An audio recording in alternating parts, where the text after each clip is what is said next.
Bonjour à tous, nous sommes le mardi 3 février. Voici les titres de ce journal. La pomme de terre de Noirmoutier se cultive à Versailles. Dans quelques jours, la bonote prendra en effet racine dans le potager de la Reine. Avant ça, le jardinier en chef s'est déplacé jusqu'en Vendée. Le don du sang sera-t-il bientôt rémunéré? Quelle que soit la réponse, il faudra toujours des donneurs.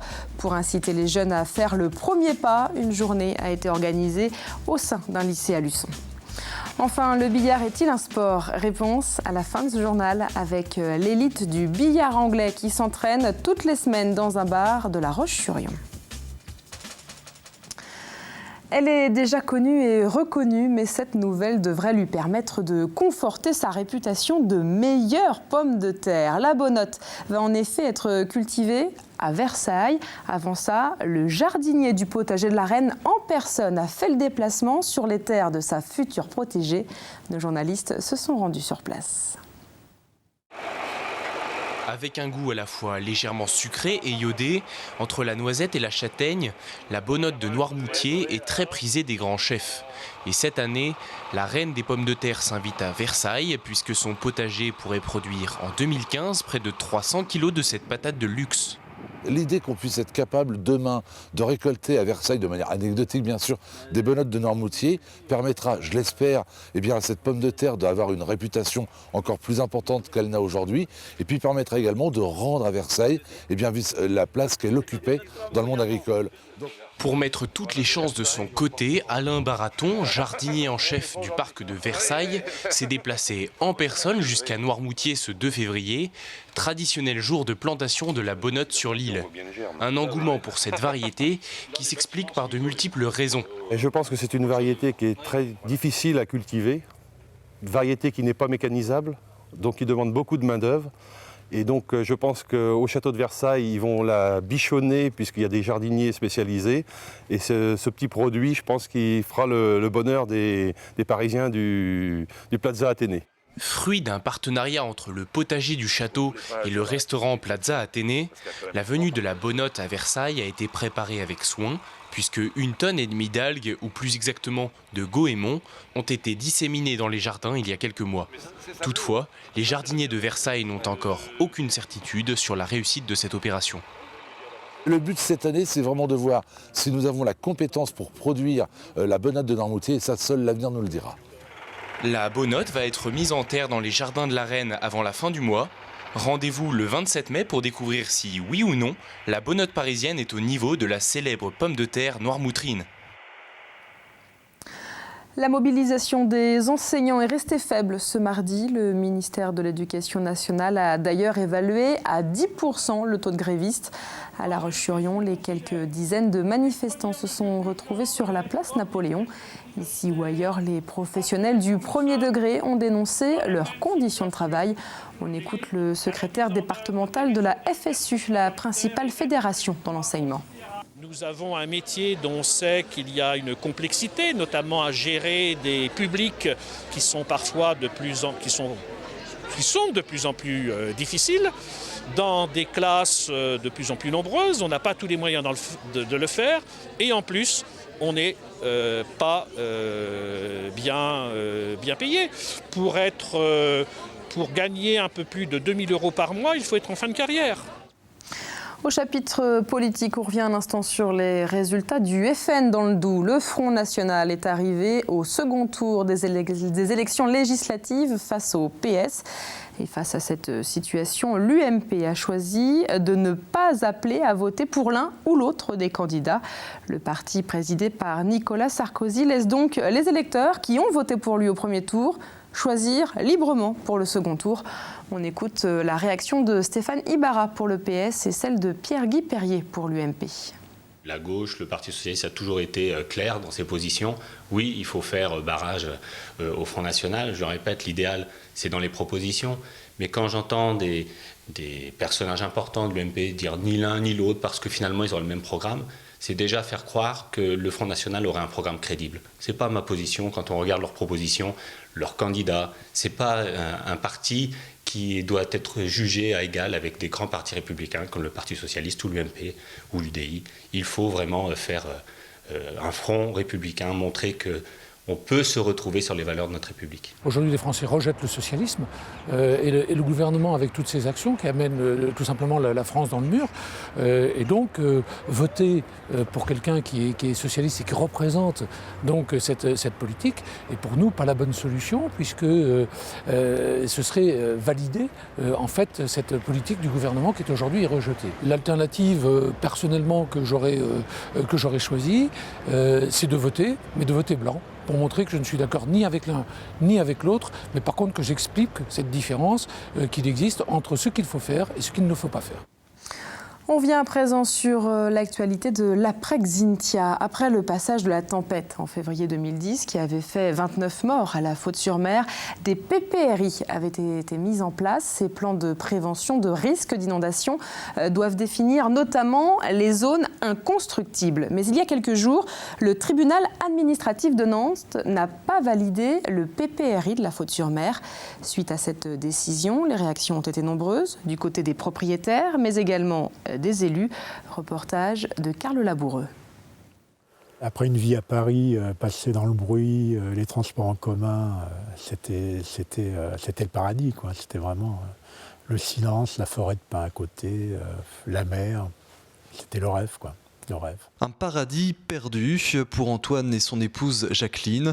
En 2007, le couple achète ce terrain pour y construire sa résidence principale. 3 ans après et quelques jours seulement avant le dépôt du permis de construire, la tempête Xynthia vient balayer le rêve. Ce terrain, nous l'avons acheté 200 000 €, plus les frais de notaire, les frais d'agence, la construction de la séparation du mur, ce qui fait un total de 235 000 €. Et aujourd'hui, il ne vaut rien, 0. Car depuis le PPRI, le plan de prévention des risques inondations, a classé le terrain en zone rouge, autrement dit inconstructible, tout comme près de 85% de la Faute-sur-Mer. Alors l'annulation par le tribunal administratif de ce document réglementant les zones constructibles redonne espoir aux propriétaires.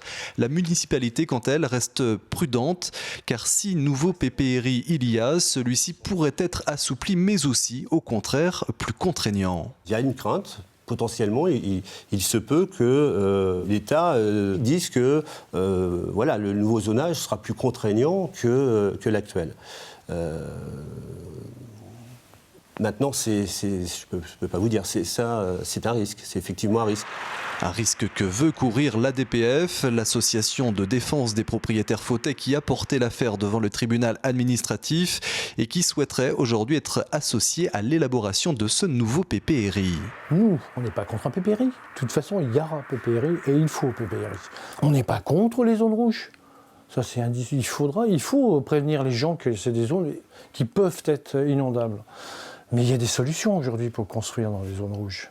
On n'est quand même pas, au XXIe siècle, incapable de construire dans des terrains à une certaine hauteur. Du côté des services préfectoraux, l'élaboration d'un nouveau PPRI semble être envisagée, mais l'État peut encore faire appel de la décision de justice du tribunal administratif. ERDF poursuit ses travaux de renouvellement de câbles électriques. À chaque fois, il s'agit de travaux importants et pourtant ici, le chantier ne perturbera pas la circulation de la Roche-sur-Yon et n'abîmera pas la voirie. ERDF utilise en effet la technique du forage dirigé. Alors concrètement, un simple trou est effectué pour pouvoir passer le nouveau câble de 20 000 volts. Cette solution est habituellement utilisée pour des opérations sur les cours d'eau ou pour éviter de gros obstacles. Mais quelle que soit la technique, ces travaux permettent donc de remplacer les installations qui datent souvent d'une 50aine d'années. On écoute l'un des responsables de ERDF. Ça sert à améliorer la réactivité des délais de dépannage en cas de panne et surtout éviter que les pannes ne se produisent sur des câbles qui avaient une 50aine d'années et qui sont susceptibles d'avoir des défauts un peu plus fréquemment que des câbles récents. Donner son sang pour être rémunéré, c'est déjà le cas en Allemagne ou en Chine où les donneurs gagnent jusqu'à 50 € et cette situation pourrait donc bientôt arriver en France. Depuis lundi, l'établissement français du don n'a en effet plus le monopole du don. Mais quel que soit l'avenir de la gratuité, il faudra toujours des donneurs. Mais il n'est pas simple d'en trouver. Pourtant, à Luçon, des lycéens ont eu une bonne idée. Ils viennent d'organiser une journée du don au sein même de leur établissement. lancement. L'occasion d'inciter leurs camarades à faire le premier pas et surtout de poursuivre l'action. Reportage d'Aurélia Horner. Ça y est, c'est parfait. Allez-y, desserrez. Et vous pompez. Manon a tout juste 18 ans et comme pour la plupart des donneurs aujourd'hui, c'est son premier don de sang. J'avais envie d'en faire un dès que je pouvais, donc l'occasion se présente enfin. L'occasion, ce sont 8 élèves en prépa infirmiers et aides-soignants qui la lui ont donnée, en organisant une collecte de sang au sein de leur lycée. C'est un projet qu'on aimait bien, ça nous permet d'aider la collectivité. Et comme il y a plusieurs majeurs au lycée, ça nous a permis de faire participer les autres et de leur faire découvrir ce que c'était. Comme ça, ils vont pouvoir faire des dons plus réguliers aussi. Ils vont pouvoir, si ça leur plaît, recommencer si ça se passe bien. Attirer les jeunes et les fidéliser, là est l'objectif de l'opération. Marie-Laure sait de quoi elle parle, puisqu'elle-même est passée par là. J'ai commencé il y a 2 ans, ici justement au lycée, quand d'autres infirmières avaient fait ce projet. Du coup, je vais assez régulièrement, j'en fais à peu près 2 fois par an. Ouais. Pour donner son sang, plusieurs critères. Peser plus de 50 kilos, pas de nouvelles relations sexuelles ni de piercing, tatouage dans les 4 derniers mois, pas de prise de médicaments, entre autres. Un geste simple, mais qui peut parfois effrayer. Plus de peur que de mal. Et non, mais ça va. Tout le monde est gentil, tout le monde est accueillant et ils savent rassurer. Je ne suis pas stressée. J'aime pas trop les piqûres, donc on ne sait jamais. Mais quand on regarde pas, on sent pas. Ça va. Notre sang se régénère en permanence.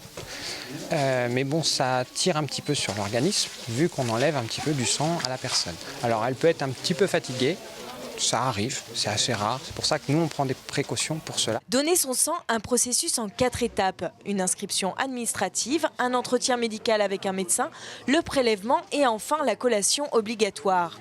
Au final, au lycée de Luçon, c'est une 60aine d'élèves qui seront venus faire un don.